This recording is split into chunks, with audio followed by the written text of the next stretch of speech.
गोविंद जय जय गोपाल जय जय राधा रमण हरि गोविंद जय जय राधा रमण हरि गोविंद जय जय गोविंद जय जय हरि गोपाल जय जय।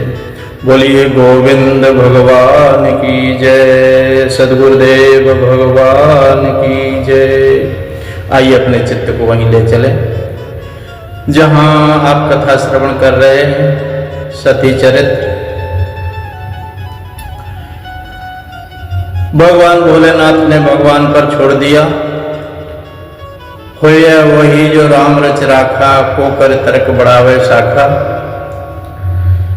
भोलेनाथ ने बहुत प्रकार समझाकर भी जब देख लिया कि सती मान नहीं रही हैं, तो भोलेनाथ ने कहा, देवी सब तो तुम्हें अच्छा लगता हो, जो तुम्हें अच्छा लगता हो वो करो। और भोलेनाथ तो आंख बंद करके बैठ गए। भगवती सती बोली, महाराज मैं तो जा रही हूँ। भोलेनाथ कुछ बोले ही नहीं। फिर भी नहीं बोले तो सती जी प्रणाम करके चल पड़ी।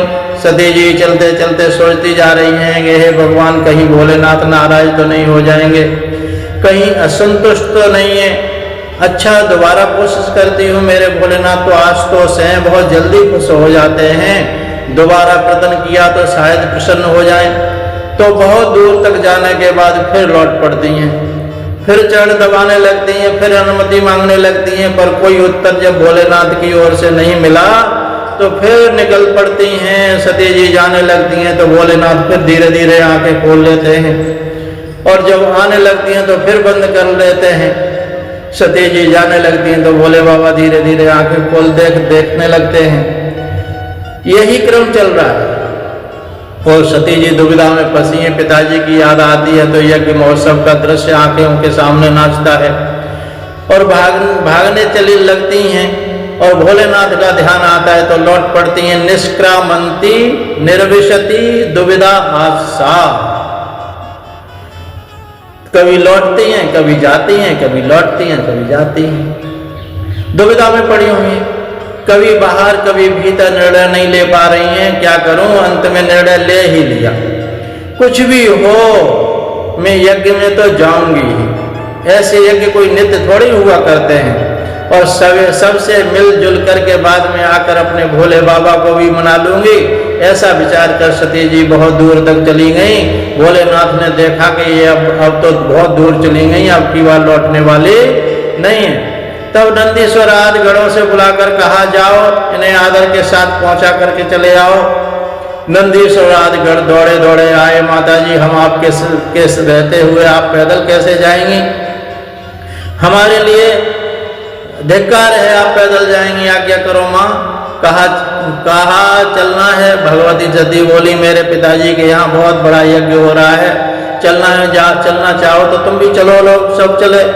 तब भूत प्रेत आदि भगवती के साथ जय जयकार बोलते हुए चलने के लिए तैयार हो गए। चल पड़े। गणों से घिरी हुई सती महारानी यज्ञ स्थल में पहुंच गई।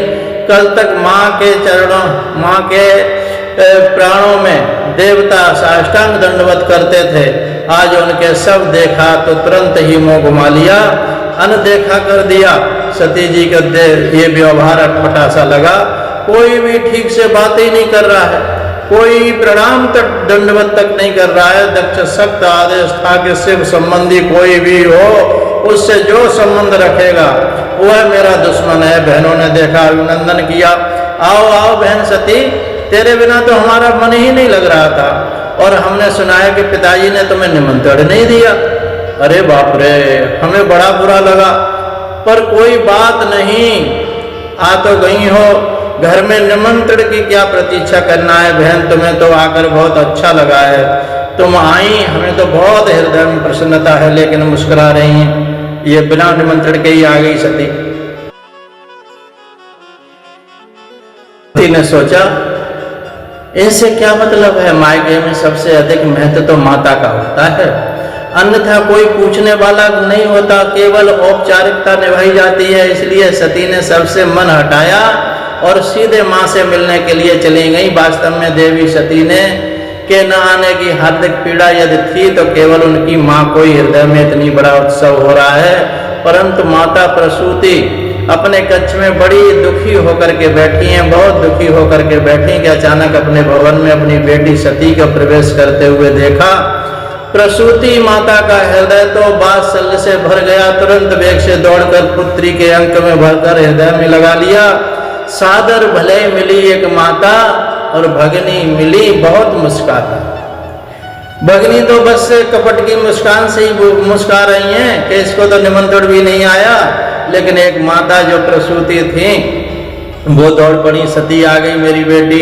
अरे आदर और साथ भुजा पसार करके जब देवी प्रसूति माँ ने पुत्री के हृदय को लगाया, हृदय से लगाया, तो सती के मन में थोड़ी सी शांति मिली। परंतु जब उन देवताओं को उपेक्षित व्यवहार स्मरण आया तो चित्त में फिर चुभने लगी, बातें विचार करने लगी कि पहले मुझे अपने पिताजी से मिलना चाहिए कि उन्होंने इतने प्रगाढ़ संबंध को इतनी सरलता से उपेक्षित कैसे कर दिया।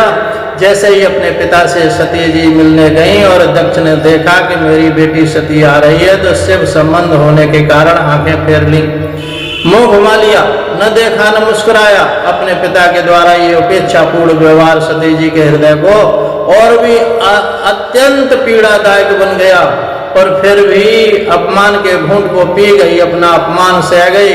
परंतु जब यज्ञशाला पर दृष्टिपात किया तो छोटे से छोटे देवता के भी हिस्से अलग अलग व्यवस्थित रखे हुए हैं, पर देवादिदेव महादेव शिव जी का पूरे यज्ञ में कोई स्थान ही नहीं है। अब तो सती माँ से ये सहा नहीं गया। एक पतिव्रता अपने अपमान सह सकती है, परंतु अपने पति का, परमेश्वर का अपमान उसके कदापि सह नहीं सकती। तुरंत भगवती सती क्रोध में भर गई। अरुद्र भागम तम वेक्ष चाध्वरम पित्रा च देवे कृतहेरनम विभो अनादृता यज्ञ सदस्तधीश्वरी चुगोपि लोका निवधक्षसीरुषा। मैत्र मुनि कहते हैं, विदुर जी, भगवती सती ने जब क्रोध पूर्वक चारों तरफ दृष्टि डाल करके देखा तो ऐसा लग रहा था कि जैसे माता सती आज 10 दिशाओं को दग्ध कर देंगी। और माता सती के नेत्रों से अंगारे बरसने लगे। प्रजापति दक्ष के ललकारा प्रारंभ किया, ललकारना प्रारंभ कर दिया सती ने। अरे प्रजापति, तुझे ये पद क्या मिला? क्या तुम इतने मदान्ध हो गए? तुमने इन भगवान शिव का अपमान किया जो साक्षात कल्याण स्वरूप ही है। सम कल्याणम करोति तम शंकर इति शंकर, जो मानव मात्र का कल्याण करने के लिए ही विराजमान है वही शंकर हैं। शिव का तो अर्थ ही कल्याण होता है। मैं एक बार जिनकी वाणी से शिव 2 अक्षर निकल गए उसके जीवन भर के पाप पल भर में ही भस्म हो जाते हैं। यद्विक्षरम नाम गिरे ऋतम नृणाम, जिनके जिह्वा से भगवान शिव शिव निकल जाता है उसके तो परम मुक्ति प्राप्त हो जाती है, और तूने उनसे ही द्वेष किया। सती जी कहती हैं, शिव नाम मुख में निकला के जीवन भर के पाप शीघ्र ही समाप्त हो जाते हैं। शास्त्र कहते हैं कि हमारे स्वामी शिव जी का अपमान करने वाले को जीभ काट लो, और इतनी सामर्थ्य तुम में नहीं है तो करोड़ों विधाय निर्यातम, कान में उंगली डालो और चले जाओ वहां से, पर न तो मैं तुम्हारी जीभ को काट सकती पाऊंगी क्योंकि तुम मेरे पिता हो, और कान में उंगली डाल करके मैं लौटूंगी भी नहीं, क्योंकि भोलेनाथ को पहुंचते ही कहेंगे, आओ दक्ष कुमारी, आओ दाक्षायणी देवी, आपके में क्या स्वागत हुआ, तो क्या कहूंगी, क्या जवाब दूंगी मैं।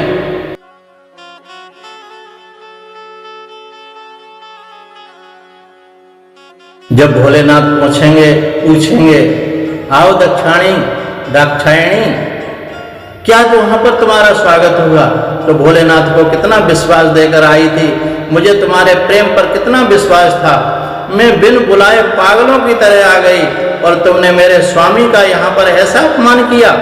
मुझे सबसे बड़ी पीड़ा इस बात की होगी जब भोलेनाथ मुझे दक्ष कुमारी कह करके पुकारेंगे, शिवद्रोही की बेटी तुमसे कोई कहे, ये मैं कभी नहीं सह सकती।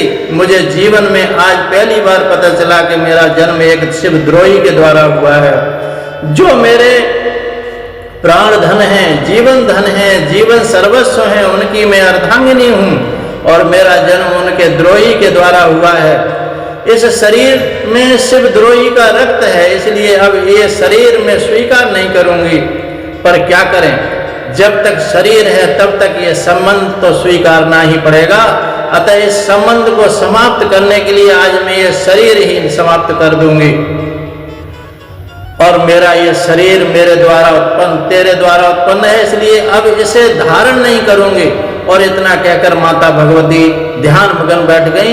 भोलेनाथ के श्री चरणों का ध्यान करते करते दिव्याग्नि देह के प्रकट हो गई और सद्य प्रज्वाल समाध जगनिना माता सती ने उस दिव्याग्नि में अपनी पंच भौतिक देह को समाप्त कर दिया।